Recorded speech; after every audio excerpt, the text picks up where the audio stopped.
Good Morning Business. Le débat.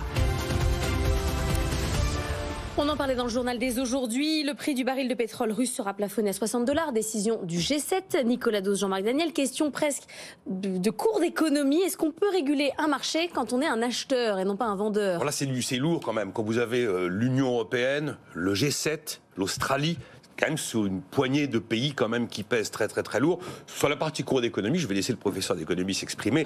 Là, l'histoire, c'est que on a ménagé la chèvre et le chou. On a mis $60 le baril. C'est en fait à peu près le prix auquel le baril d'Oural, qui est la référence russe, s'échange aujourd'hui. Il est un tout petit peu au-dessus. On aurait pu aller.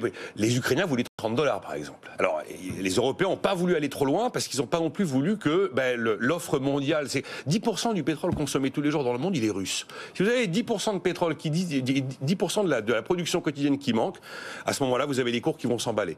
Donc on est en train d'essayer d'envoyer des signaux de sanctions tout en préservant quand même un tantinet l'équilibre du marché pour éviter que le marché parte en vrille et qu'on soit à nouveau, une fois de plus, les victimes des décisions que nous aurons prises et des sanctions que nous aurons imposées. Et à ce moment-là, on dira une fois de plus que finalement, le grand perdant des sanctions imposées à la Russie, eh bien, c'est celui qui prend les sanctions, et en l'occurrence, les Européens, ce qui n'est pas d'ailleurs totalement faux. On est quand même sur quelque chose d'important, ça représente 37% des revenus du pays. Depuis le début de la guerre en Ukraine, les Russes ont retiré 67 milliards de dollars de revenus uniquement du pétrole. Le pétrole rapporte beaucoup plus que le gaz à la Russie. Alors tout le monde nous dit, c'est pas compliqué, si les Européens cessent d'acheter, ils vont vendre aux Chinois, ils vont vendre aux Indiens. Ok, seulement il faut des infrastructures. Toutes les routes pétrolières ne sont pas forcément totalement opérationnelles. Enfin, c'est vrai que la production, la demande indienne de pétrole russe a été multipliée par 10 depuis le début de la guerre. Sauf qu'il faut des bateaux aussi et des assureurs pour assurer notamment les cargaisons russes, et que ça, ils n'auront plus le droit si le prix est supérieur au plafond fixé. Oui, mais comme je vous dis qu'on est à peu près sur le prix du baril d'Oural aujourd'hui, voilà, on envoie plus un signal que l'assurance absolue qu'on va vraiment totalement handicaper les Russes. Jean-Marc Daniel, est-ce qu'on peut assécher le financement de la guerre de Poutine ? Non, je pense, pour répondre à la question et sans faire de la théorie de très haut niveau, je pense qu'effectivement, dans un marché normalement, le producteur et le consommateur subissent un prix qui est régi par la concurrence. Donc pour que vous empêchiez la concurrence de fixer le prix, il faut que vous soyez en situation de monopole. Donc l'acheteur qui est en situation de monopole, ça s'appelle le monopsone.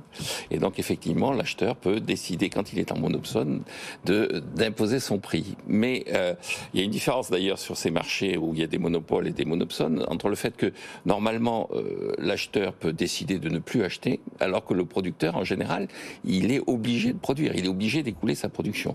L'acheteur peut décider qu'il arrête de consommer du pétrole, il va consommer du charbon, il arrête de se chauffer, il va acheter des pulls. Donc l'acheteur peut décider, effectivement, normalement, en théorie économique, de diversifier son panier de consommation, alors que le producteur, lui, il est théoriquement en situation de dépendance du marché pour éculer sa production.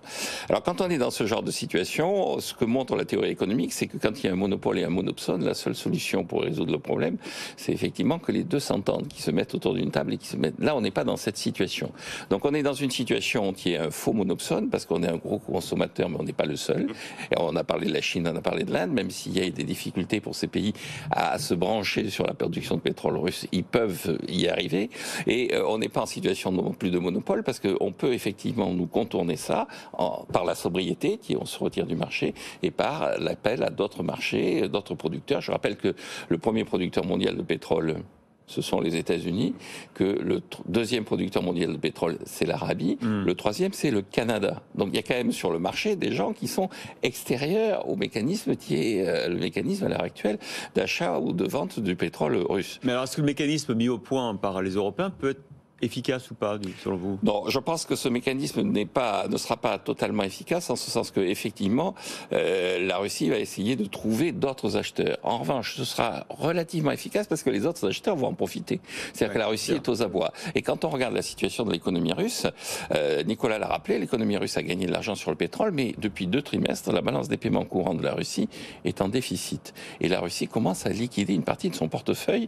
Quand vous regardez une des raisons pour lesquelles le dollar a a cessé de monter, c'est parce que la Chine et la Russie vendent des dollars sur le marché. Puisqu'on achète le pétrole russe moins cher, enfin que les autres pays l'achètent moins cher, ça marche. Ça marche. Que le but c'est d'atteindre le financement de la guerre. D'une certaine façon, ça marche parce que on n'a pas le prix exactement que l'on veut, mais on a influé sur le prix et on a modifié l'attitude du producteur parce que le producteur, voyant une partie de son marché disparaître, est obligé, pour continuer à écouler, de baisser ses prix. Donc ça marche en partie et ça marche pas de façon aussi radicale que si on était véritablement les seuls où on dirait voilà, c'est le prix, c'est tant. Mais effectivement, on fait pression en réduisant le degré de concurrence qu'il y a sur le marché et les débouchés que peut avoir la Russie. Il est absolument évident que l'ensemble des sanctions qui ont été prises, on est quand même à des niveaux de sanctions qui sont assez peu. Enfin, c'est pas souvent dans l'histoire qu'on arrive à des niveaux de sanctions pareils. Ouais. Évidemment que ça pénalise l'économie russe. Je sais pas, vous allez voir le niveau de récession de la Russie, ça va être quand même absolument astronomique. Mais le risque aussi, c'est qu'effectivement, comme on est aux portes de ce conflit, qu'on est quand même très très dépendant des différentes énergies fournies par les Russes. Je vous rappelle qu'on n'a pris aucune date pour le gaz, par exemple. Alors, il y aura une nouvelle date importante, ce sera au mois de février, quand on va décider cette fois-ci qu'on fait un embargo sur les produits raffinés, parce que l'essentiel du diesel qu'on brûle dans nos moteurs en France aujourd'hui, il vient de Russie. La difficulté, c'est que, je suis d'accord, il y a le Canada, il y a l'Arabie Saoudite, il y a les États-Unis, qui sont les premiers producteurs mondiaux de pétrole. Mais il y a quand même 25% du pétrole qu'on consomme en Europe qui vient de Russie. Un quart de la consommation européenne, ça se trouve pas quand même sous le sabot d'un cheval.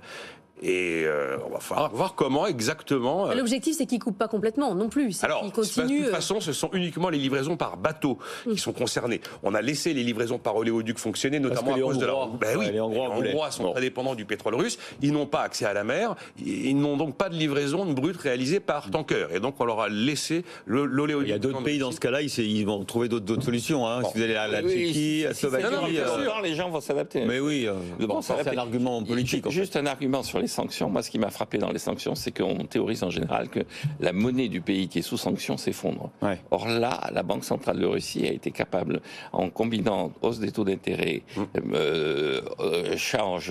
contrôle d'échange et vente de ces dollars sur le marché, non seulement de stabiliser, mais de faire monter légèrement le cours du rouble par rapport à ce qu'il était avant la guerre.